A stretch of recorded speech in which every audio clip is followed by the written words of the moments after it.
Hey, everybody. Yes, welcome back to the Paid Search Podcast. My name is Jason Rothman. As always, I'm joined by the great Chris Schaefer. Chris, how's it going today, buddy? It is. It is. I am especially excited today to talk about expectations of YouTube. Last week we got a great reception of people that were really interested in, um, you know, uh, how YouTube works, and they're anxious to know, what does it look like now? You know, you started your campaign. What to expect? Jason, you're a new father. Yeah, That's someone new, twice. yeah, twice over now. What to expect.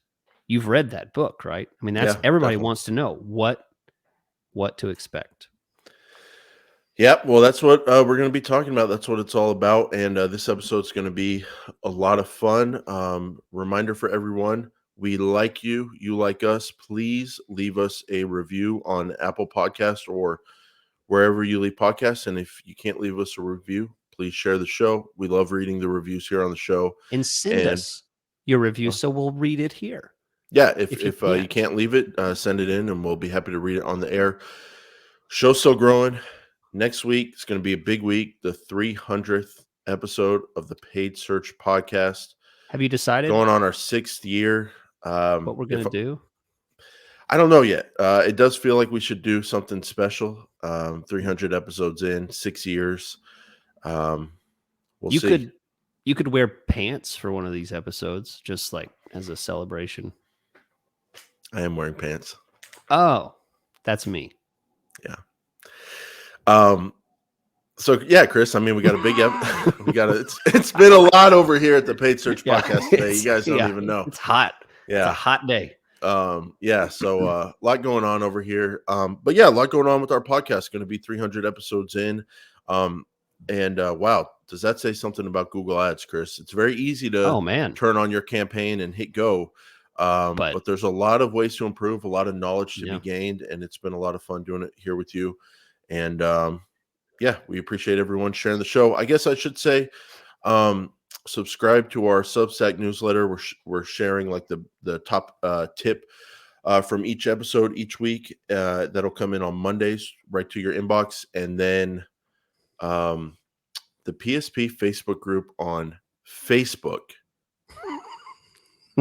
Talk a lot about Google Ads on Facebook. So that's what we do there. We invite Such a everyone great name. to join us on there. And with that said, Chris, why don't you tell us about Optio, and then we will jump into how to judge the results of a YouTube campaign. Yes, absolutely. So today we're talking about results. We're talking about how to get more out of your YouTube campaign. I'll tell you one of the really cool things that Optio does, among all the other things, is it helps you block and exclude bad traffic. So site placements, are a big issue on display, but that also happens a lot on YouTube. You show up on a lot of, especially if you're using audiences, you show up a lot on certain videos that you did not really want to show up on. As you start to optimize, there's going to come a time when you're going to be, okay, I need to clean this up a bit. Optio can help you with this, with exclusion. And just, we're talking push button solutions. It brings it to your attention. You push the button, make it happen. It is the tool to help you get more done in your YouTube campaigns. Get more done in your search campaigns, your display campaigns. Wonderful tool. Try it for 8 weeks for free at optio.com/PSP. Okay, thanks, Chris. So just to kick us off here, before we talking about specific columns and metrics, just generally, what do you expect going into YouTube? Are you looking for awesome conversions and cost per conversions? Are you looking for brand awareness? Is it an overall business thing, like kind of how I look at remarketing? It just seems to pick things up. What do you kind of tell clients? How do you look at, advertising on YouTube? What can you expect? Yeah, I mean that's a really good question to ask up front, because if people are wanting to know what to expect, the truth is I never launch a campaign with the expectation of replacing what a search campaign can do. Or even You know, doing the same thing. all right, that's Yeah. well said. You know, people definitely go to YouTube looking for answers, but they go for different types of reasons compared to going on google.com. You know, I mean, I could offer a ton of examples, but everyone knows, you know, I mean, it's the number 2 search engine in the world is YouTube. So, I mean, I mean, it has the most views and activity happening, very interactive activity. People subscribe and have, you know, accounts and everything. So it's a Mm. great place to go. And in the end, not primarily a lead generation goal. Absolutely branding awareness. I mean, that's usually where I suggest at least we start with a Yeah, I goal. think I was gonna say, I think that's a very fair starting point, and I think the word that I would use, or words, are like openness and creativity with, like, YouTube. Mm, Like, be open to the fact that you could start getting direct conversions from YouTube. Um, it could happen. Sometimes I've seen it happen, sometimes it doesn't, but that doesn't mean you shouldn't advertise there. There's it's all about what we talk about, the funnel, and you can get it in front of a lot of people in the middle of that funnel, in the high part of the funnel, when they're ready to do a search. Now they're more familiar with you. That helps. And then there's different things you can do, like build your awareness. I kind of feel the same about remarketing. I just feel a pickup in business when I advertise remarketing. And then also your YouTube channel. Don't forget about that. You can grow subscriptions there. You can build that into an asset for your company. While you're building that content on YouTube, you can advertise it and help build your channel. So there's a lot of reasons to run on YouTube, and I would just say be open to the different kinds of things that you can accomplish, and kind of see for your business, your industry, your campaign, what's working, and then kind of triple down on what's working. So Chris, when we look into a YouTube campaign in Google Ads, we're looking at different columns at, in the data to kind of judge the results. So why don't you start walking us through these columns and what they mean? yeah. So there's there's a lot of columns, Jason. I would say that the variety of columns that are available in a YouTube campaign can actually be more confusing because there's I mean, the very first example, views versus impressions. We talked about this last week, right? There's in in a search campaign, an impression is someone that sees it, but there's now a difference between an impression and a view. You know, if you told someone on a search campaign that this many people viewed your ad, it'd be the same as saying this many people got, you know, had an impression on your ad. But that's not the same thing in YouTube. So an impression is merely someone seeing the video, seeing the thumbnail to be more specific. They did not necessarily watch it, or if they did watch it, they may have just watched under 30 seconds. So there's very important distinction here with impression. When you could potentially show, imagine every single person skipped your ad in under 30 seconds and, you know, 10,000 people did that. The way I understand it is you would pay $0 because you had 0 views. You know, that's a freebie that Google offers, you know, for YouTube campaigns, because that's an impression. It's not a view. So a view is when they have watched 30 seconds or over. They could watch the entire video. They could watch just 31 seconds, 30 seconds. That's considered a view. Mhm. And the metrics go on from there about view rate and all that kind of stuff. But I'll stop there. What are you thinking about those two? Well, it's interesting. Last episode, we were talking about like CPV versus CPM bidding, Yeah. and like Yep. whether you want to focus on impressions or views. And we were kind of both more biased towards views. I mean, what are we doing here? We're on YouTube. We're trying to get views, with those ads. So I was looking at some history in an account where we've done a lot of YouTube advertising, and I went to those ad groups. I did not even have the impression column pulled up because we're focused on views, and I'm just Yeah. focused on, so that view column. It'd be interesting. I'm going to pull up impressions as well and kind of see how they relate. And yeah, the views are a lot less than the Oh impressions yeah. on some campaigns. Now, there's an interesting column, view rate, which I guess we can talk about next. Yeah. That would be your measure of views divided by your impressions, including the thumbnail impressions if they're in feed video ads. So I'm seeing a big range on my view rates. Some are kind of comparable to click through rates, like under 5%, and then some are, 40 to 50%. I guess a lot of it depends on the type of ad you're running. Yeah. And there's I'm not sure if I might have this wrong in our notes, Jason. But there's also it may be watch rate. This is my favorite column, Chris. I'll pull that up here. It is under the performance, and it's called Video Played To, and it gives you four different columns when you add that: 25%, 50%, 75%, 100%. And it measures what percentage of viewers watch to this point in the video. Hmm. So if, like, I'm looking at an example here, 32% of my viewers made it at least a quarter in. 27% made it 50% in. 24% made it 75% in, and 22% made it a 100% in. So the shorter your video, the closer those percentages will probably be to each other. The Yes, good point. longer, yeah, the Yeah. longer video you put in there, if you put in a 30 or 45-minute video, like an episode of this podcast, you may get then you got a really long time just for 25%. So that Right. 30% might be more like 5% of people This watched is 15 minutes. yeah, this is like an engagement scale, you know? But Chris, I mean, if do you think it's valid that that's been my inclination to look at this in terms of success? Like, okay, people are interested enough to watch. I want 20% of my people to, or 20% of my viewers to watch at least three-quarters of the 10-minute video. That's how I know it actually is picking up a lot of engagement versus this other audience I targeted. Only 5% of people made it three-quarters away. Do you think that's a fair way to judge things, or a valid way? Maybe not the only way, but a valid way?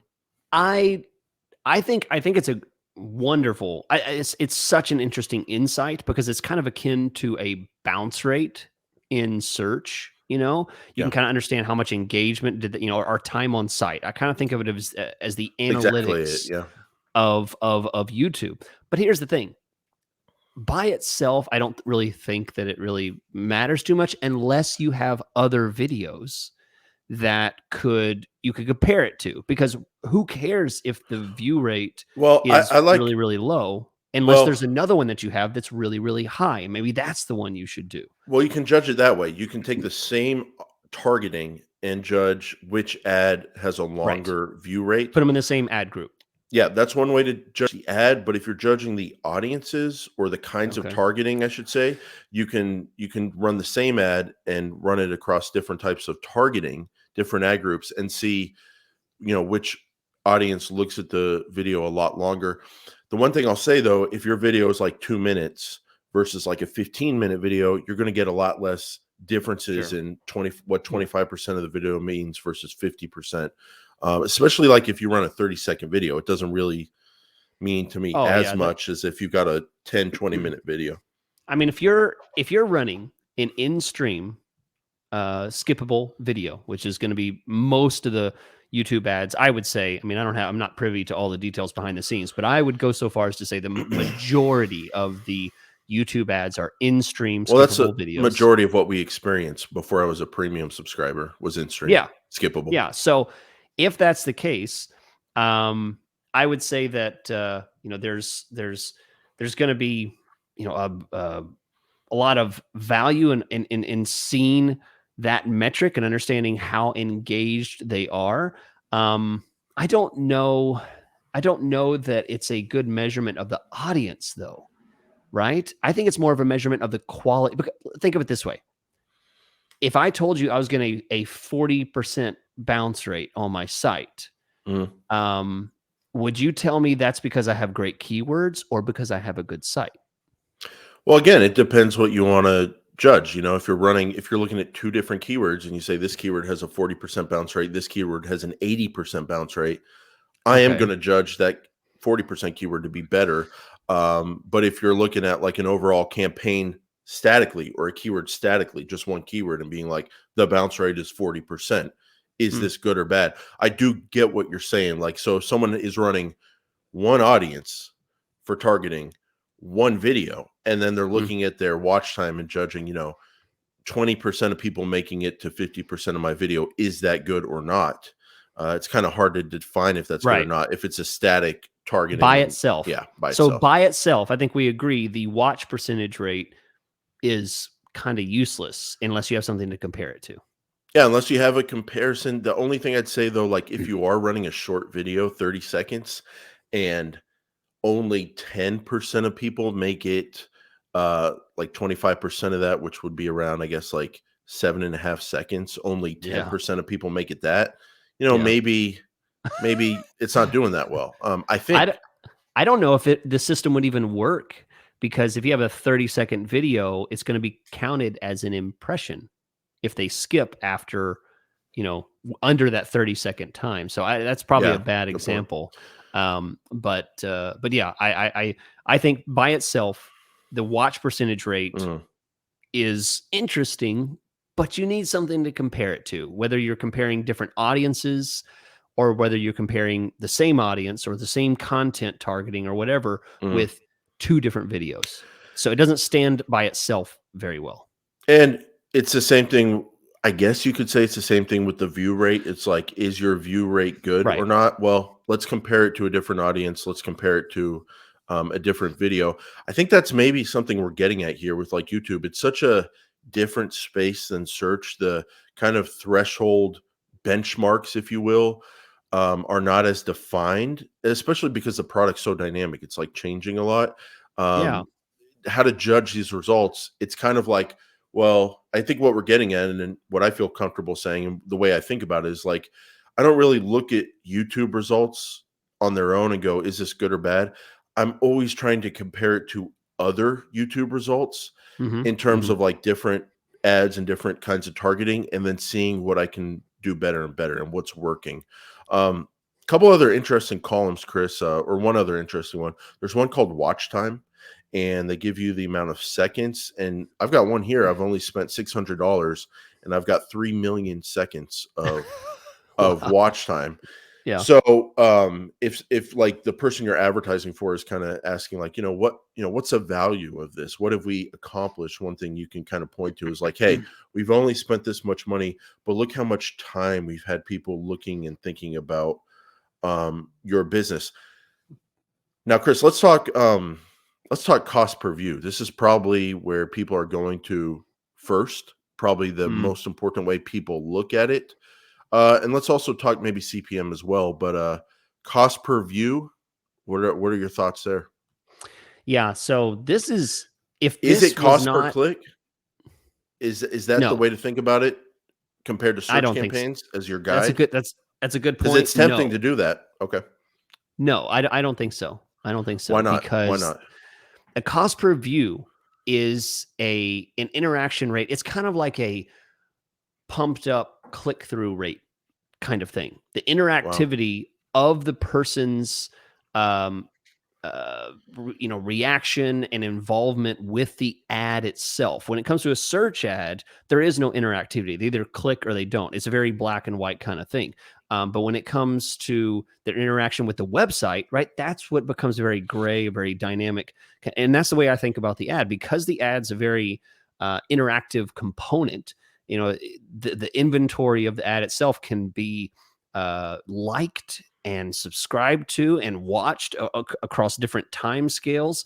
I mean, that alone, I feel like clicks, when it comes to a click, that's a whole nother level, So I don't consider the cost per view and cost per click to be in anywhere the same ballpark. They're very different. We'll talk a little bit more about the deceptiveness of a cost per click because I want to share Mhm. a little bit about there because it can be really deceptive on how much it costs per click. But the fact is, views, if they weren't as cheap as they are, this whole thing would be a wash. And the Mhm. fact that it's can be as low as like 1 cent for a view, which it might even be lower than 1 cent with some abilities to do some cost per impression, Mhm. cost per thousand type of targeting. It may even be lower, but mainly, as we talked about last week, I focus, and I know Jason, you focus on views and not impressions. So that's mainly why I talk about cost per view being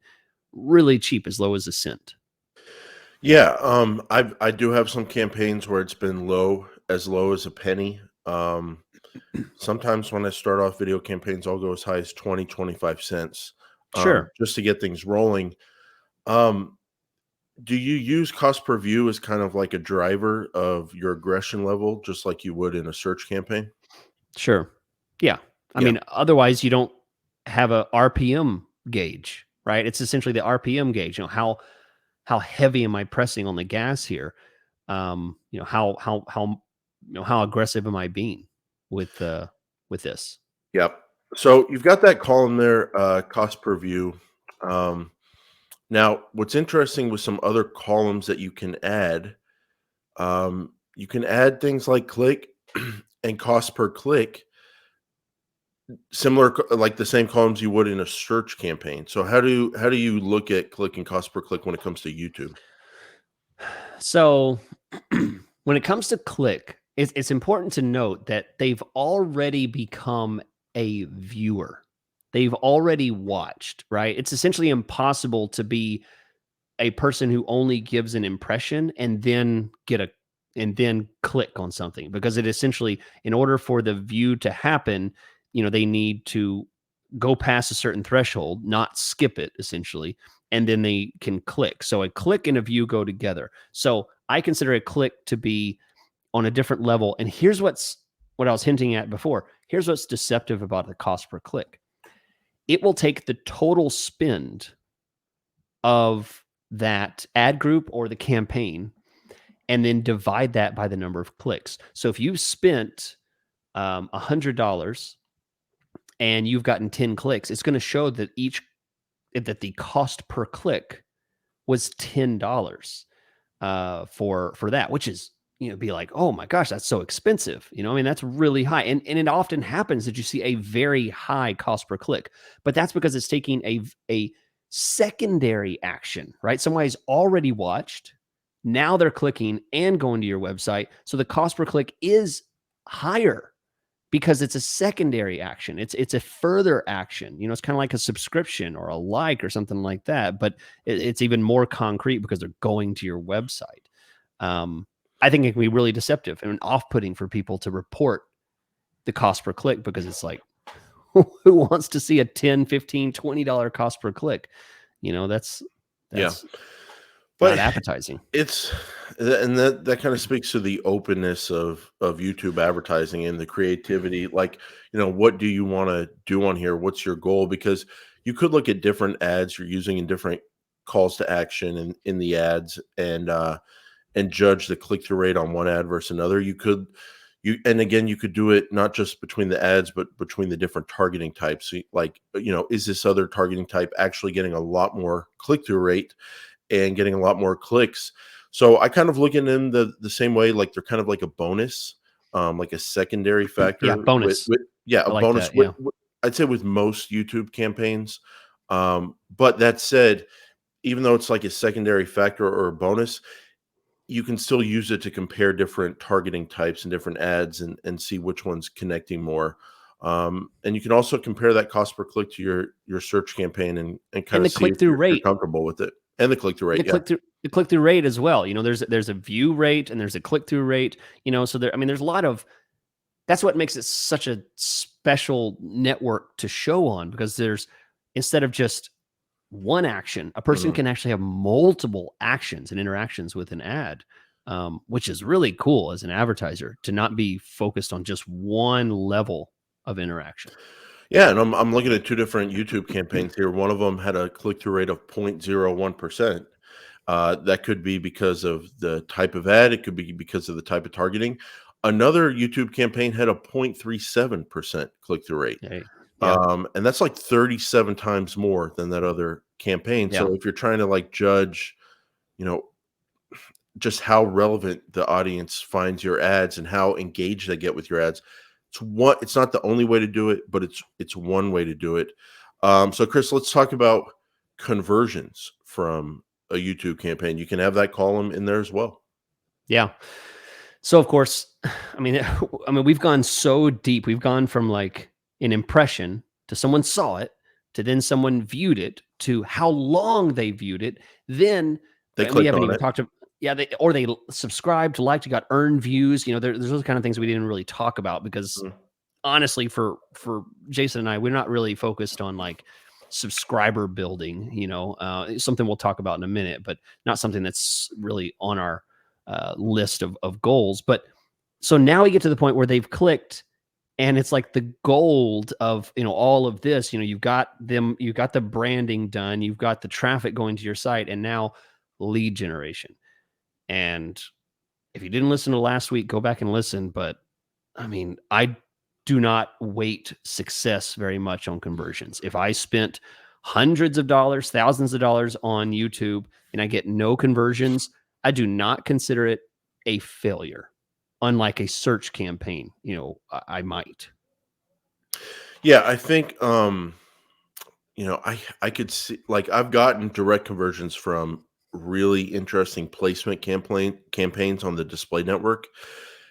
I could see replicating that strategy in YouTube, like targeting with placements, super, super, super niche. You get something in front of people who are on a super niche video or channel. That's exactly what they're looking for. And it's not so much an affinity thing, but it's like, wow, I have a problem. I need to solve it now. I could see the ability to get conversions from a YouTube placement campaign. I would say that's going to be rare, but it could happen. And then more generally, you can look for view through conversions. Someone sees your YouTube ad and then converts on your site on a non Google Ads click at some point in a date range like 30 days. Again, it's the openness of YouTube. Not typically going to be looking to judge a YouTube campaign based on conversions and Yeah. view through conversions, Yeah. but it is a possibility. And if you are figuring out how to do that, I would say then look at your impression share column and see if you could spend a little more money because you've kind of cracked the code there. Oh man. I mean, I've seen maybe two or three YouTube campaigns in my career that are literally generating conversions with true return on ad spend, not just like newsletter signups or something like that, Mhm. or views of pages, but like legit like conversions. And when they happen, I mean, they can happen at a 0.5 conversion rate, but because the It's cost per cheap. view is so small, you could get a lot, but like I said, don't judge it on that scale because it's difficult. People may not really be coming to YouTube. You might be targeting the wrong audience or have the wrong idea, of what to target. Your ad may not be interesting enough or have the right message. I mean, because there's so many levels, there's so many things you could be doing wrong. So it's difficult. Yeah. So Chris, I think the earned topics, the earned columns with YouTube campaigns, are very interesting, especially for YouTubers or YouTube channels or businesses with YouTube channels that are trying to grow their channel. Sure. So these are columns you can add in earned views, earned likes, earned shares, earned subscribers. So earned views occur when someone views your video ad, then later watches another video on your YouTube channel within 7 days of the initial view. Here's the powerful thing. You aren't charged. You are not charged for earned views. Multiple views from the same person count as a single earned view. So earned views tell you like, okay, I spent money on my YouTube campaign, but then did someone come back within 7 days, just within 7 days, and watch other videos on my YouTube channel? If they did, it's an earned view. And the earned view, they're not multiple views from the same person because those are counted as one. So basically, I think it says multiple views from the same person are counted as a single earned view. So I think you could call that earned viewers. But an even more valuable column here, earned subscribers. An earned subscriber is counted when someone views your video ad. Okay, you pay for that, you pay for the view, but then later subscribes to your YouTube channel within 7 days. You aren't charged for earned subscribers. Beyond, they don't become Yeah. in that Yeah. category unless they view in the first place, which you are charged for. But to me, that's that earned subscriber column. And I've done it. I mean, I'm looking at a campaign now. We spent $600. We got views and all that kind of stuff. But we also got 61 to 80 because they put it in a bracket and buckets Because there. those they can become unsubscribed, so there's probably some error in there where they could Yeah, and become I think they subscribers just and don't leave. And want to give you too many specifics there. But we got 61 to 80. So it's like you can use that as a primary goal if you are able to get a lot of earned subscribers. And if that's what your videos are talking about, that's what the Hmm. message is. You can also use it as a bonus category, like we were talking about with conversions or click-through rate, or excuse me, yeah, click-through rate. You could be like, okay, I'm not primarily advertising for this, but look, I'm growing my YouTube channel and it's kind of like a bonus. Very important column, and very underrated. A lot of people don't look at that when they advertise on YouTube. Yeah, I mean, you're right. I mean, I downplay a lot because it's just not in my scope of value. When a client says, "Well, how's the YouTube campaign going?" I'm not going to be like, "Well, you got some more subscribers," and they're like a business who does dry cleaning or something. They're like, "What the heck good is that? We haven't published a video in 5 years. What do I care?" So most of the time, they're not continually publishing new videos, so they don't They really should be. care about that They metric. should be. Yeah, they should be. Yeah, They should Jason. be. YouTube's growing. That's why we're on YouTube. That's the place That's to true. be, my opinion. That's true. Um, So before we take you know what? Actually, Chris, I would say you've earned your break. We're going Oh, to take a thank you. break. That's an earned Thank you, break. Didn't sir. cost you anything. One earned break in the column there. Oh, So we're going to phew. take our Yeah, I dance got break. really got to go to the bathroom. I'm these bottles are all full. Wow. Okay. When you make comments like that, usually do people laugh in real life? Because Yeah, and you wow. held it in. I could hear people listening laughing. Jerk. Guess we should do a laugh track. Yeah, so we're going to take our break and then we're going to come back and we're going to talk about what should I expect from a YouTube campaign. I think that's a big question on people's mind because it is a new area. And then how can I improve? That's kind of where the secret sauce is to me. So I'm excited to Mhm. have that Stick conversation with you, around. but I'm also excited to watch you dance right now, Chris. Can you give us a little preview and then we'll go to okay, there we go. Okay, there we go. That's why that we just earned some subscribers for the YouTube channel. Thank you so much. We'll be right back after this break. Welcome back, ladies and gentlemen. I want to remind you about our sponsor, Opteo. That's opteo.com/PSP. I really know many of our listeners actually use this tool, did the free subscription, ended up realizing this is an indispensable tool. So I want to really encourage you, use the link in our description or just type it in a browser while you're listening to the show. Opteo.com/PSP2. We're talking about YouTube. We're talking about improving your campaigns. I mentioned at the top of the show, you can exclude bad traffic. Ensure that your ads are receiving good, reputable, reputable, reputable traffic. Reputable. Thank you. Yep. It was I'm here not for you. I'm clicking. here for you, Chris. Thank you. I'm glad. I rely on that. Reputable, high performing sources. So you can find where the junk is coming from and exclude it. Wonderful tool from Opteo. Check it out along with the many other options that they offer. Okay, thanks, Chris. So I'm very excited to have our conversation about improving YouTube campaigns, but let's talk about what you can expect from a YouTube campaign when you advertise on YouTube through Google Ads. What's the first thing that comes to your mind? What can you expect? So, I mean, we mentioned this at the top, and the whole thing that makes this whole world work is the cheap cost per view, right? The first of all, the free impressions. So that's one thing. You could expect a ton of impressions, but you can expect that from search. So that's not really a big deal. You can certainly expect that from display. nobody really judges success on impressions.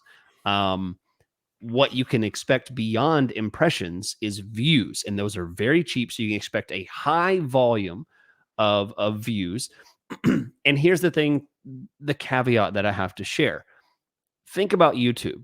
Don't think about the videos that you watch, but think about what the most common videos are, right? A lot of gaming and music and tutorials and how to's and stuff like that. You can expect a lot of impressions and clicks on videos like that.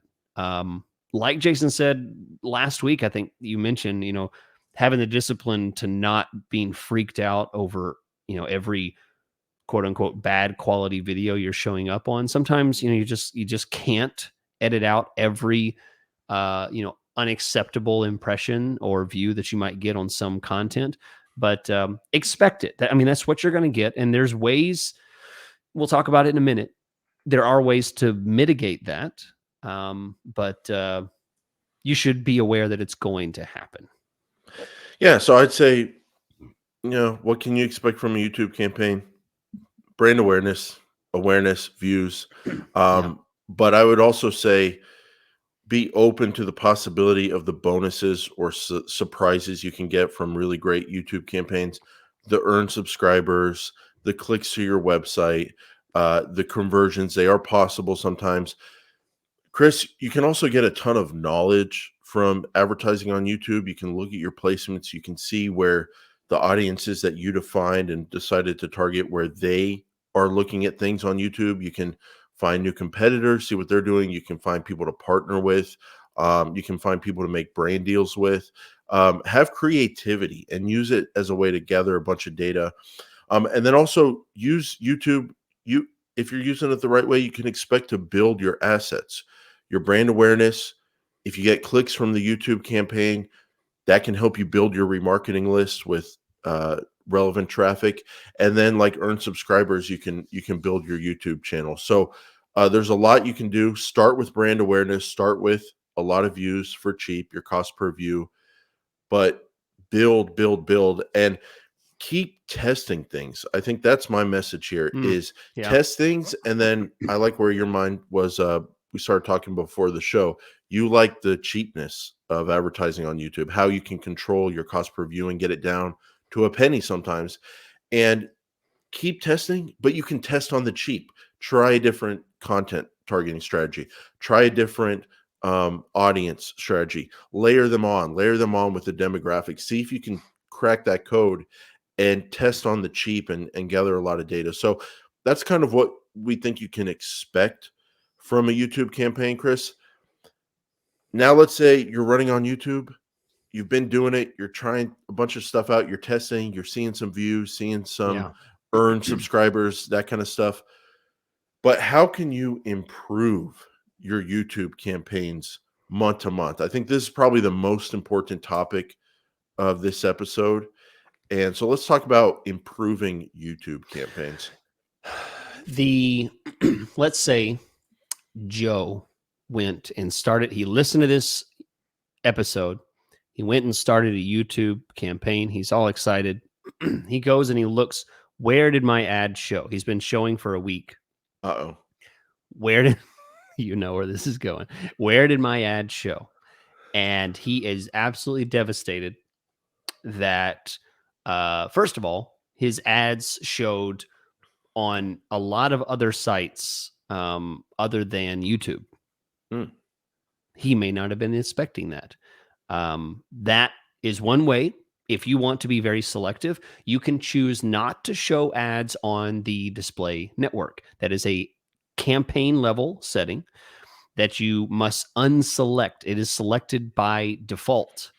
That is turned on. So if you do not want to show anywhere, you don't want to show on embedded videos, which are YouTube videos that are shown on other websites, you need to unselect that. That would turn off a huge number of impressions that would show. So that's one thing.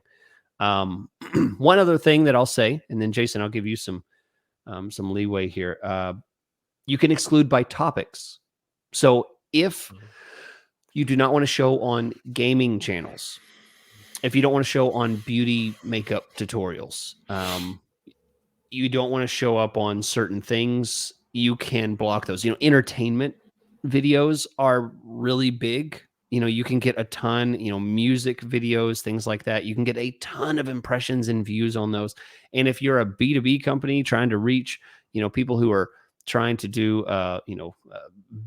some industrial kind of thing, I mean, that might be completely useless. So you can do a lot of blocking and exclusion at the topic level. So that's one example of some of the ways that you can improve. And this all goes without saying that, of course, the number one thing that you should do to improve, and Jason said it a moment ago, you should test. Yep. You should have a lot of different tests. And that's really the best way to improve. Exclusion only gets you so far, but testing and having different audiences and different ads and different ways of doing things, mixing and blending the different targeting methods, that's really the true way to be creative and try, to compare things. So, Chris, how can you improve? I was surprised last week that I did not talk about placements as much as I thought I would have. I think the episode just got going, and I Yeah. didn't focus We on didn't it talk too about it. much. But my kind of long-term strategy with YouTube has been to try to find placements. I've always equated placements to like search terms on a search campaign. With search terms, it's what people typed in Google. Mm, And what I've loved about optimizing a campaign on search for search terms is the control that you can have. You can get inside the search user's head, figure out what their intent is based on the search term that they decide to type in Google, and then get in front of the exact right people at the exact right time based on targeting for that search term. I kind of look at YouTube videos the same way. Now, not talking about audience, but talking about the content. There's different videos where if you're like, for example, on our YouTube channel, we have a recent video about Google Ads budgets and what should your budget be, etc. So mhm. if you had a tool out there that would help people determine what their Google Ads budget should be, showing up on our video is the exact same thing to me as showing up on the search term, what should my Google Ads budget be? Because you know what their intent is. And Yeah. so one thing I like doing in terms of how can I improve my YouTube campaigns, I like looking at the placement list when I'm doing well, either one, but I like looking at the placement list, and I like trying to find gems of channels or videos that I can then target as placements and have a high confidence level of who I'm getting in front of. To me, that's always been like the gold standard on YouTube, and the place where I try to get. Yeah. Um, it's tough though. The number one thing that needs to be improved about Google Ads YouTube campaigns is the placement tool, trying to find placements on there. That could be improved a lot. Um, but you can add placements manually, which is a really cool thing. You know, Go ahead. just to jump on the placements thing, imagine the placements also had the same low search volume indicator that we have on keywords, right? So if Yeah. you choose some random exact match long tail keyword, right, that has like 5 words in it and it's super specific, and Google's like, hey, great keyword. That looks great. You're not going to get any clicks on We're this. not even going to show you because you have a low search Yeah. volume status. No Yeah. chance. No chance at all. That would be great if placements did the same thing. They say, hey, great video, but that was popular in 2010 and it doesn't get any views now. Well, that's the difficult thing about placements. You can go to YouTube, you can search for what kind of videos you want to show up on, find the perfect videos. But if they're not getting a lot of views currently, then you're going to have a problem running Yeah. your YouTube budget. So Yeah. that you have to balance the perfect placement with volume. But the other thing I would say for just how to improve is just follow this formula. We've talked about a lot of different things you can do with Google Ads, YouTube campaigns. Direct goals like brand awareness, secondary goals like conversions and clicks.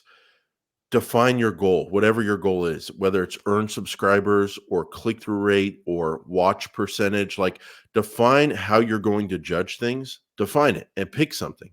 And once you define it, then test ads, test content, test audiences, the different targeting options, test demographics, layer those things together, test them against each other, and optimize for that one goal to keep it simple with all these different strategies you can do, and let that goal kind of guide you. And if you can find some awesome placements along the way, you can find those as well. Don't you think that's a pretty good kind of general advice in terms of how to find success? Define what your goal metric is and then optimize it for it by testing a bunch of different strategies. Yeah, you're exactly right. I mean, and we don't have to say that when we talk about search campaigns, because people obviously know what the goal is for a search campaign, right? You need to get qualified traffic that converts for you, whatever conversion is, whatever value is for you. Yeah. That's it. I mean, most people don't do a whole lot of search campaigns just for branding and awareness. It's usually not very effective.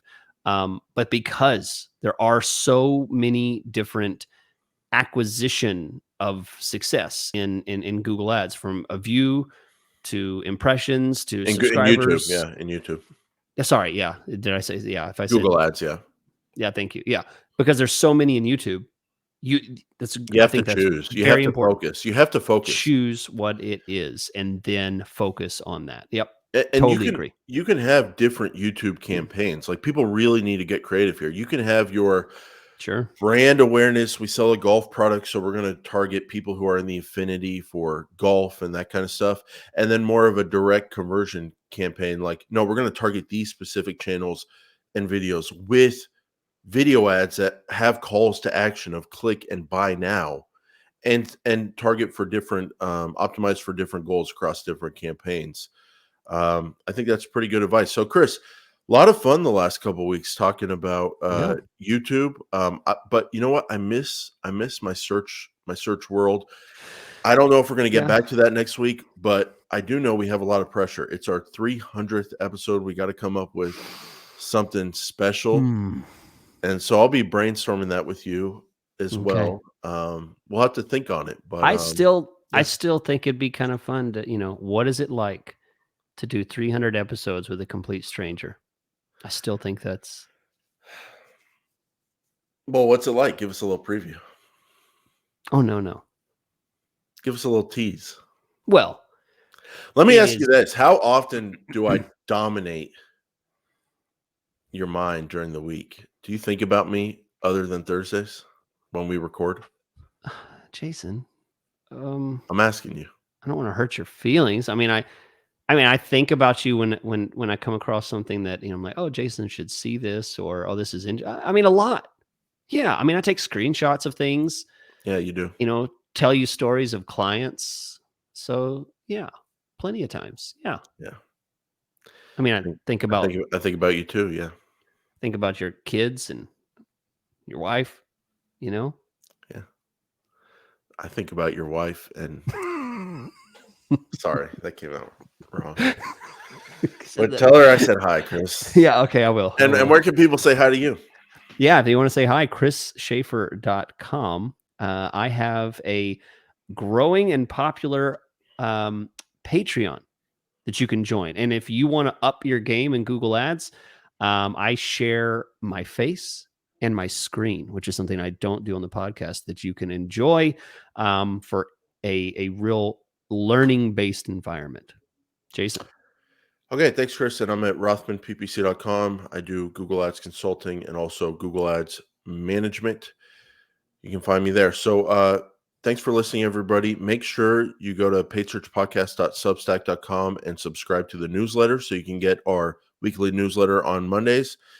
Thank you for sharing the show, and we will see you next week on our 300th episode of the Paid Search Podcast.